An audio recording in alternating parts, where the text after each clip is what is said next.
respected judges, teachers, and my dear friends. Good morning to all. I am Mithun of grade 8. Today, I feel proud to stand before you to speak about a symbol that unites more than 1.4 billion people. It's our national flag, the Tiranga. A flag is not just a piece of cloth fluttering in the wind. It is the heartbeat of a nation. It carries the stories of struggle, sacrifice, courage, and victory.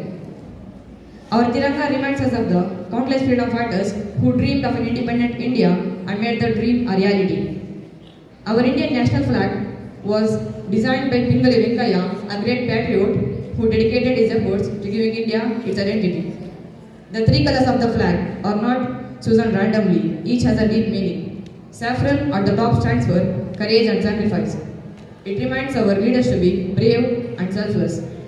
White in the middle represents peace and truth, guiding our nation on the path of harmony and honesty.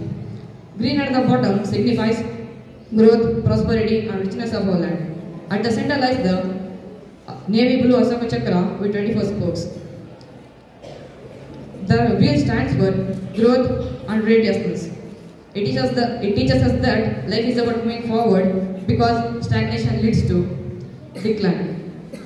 Our Tiranga flies high on Independence Day and Republic Day, and every time we say it, our hearts fill with pride. As the future of India, it's our responsibility. As the future of India, it's our responsibility. Let us promise today that we will act responsibly, work hard, and always keep our Tiranga flying. Thank you.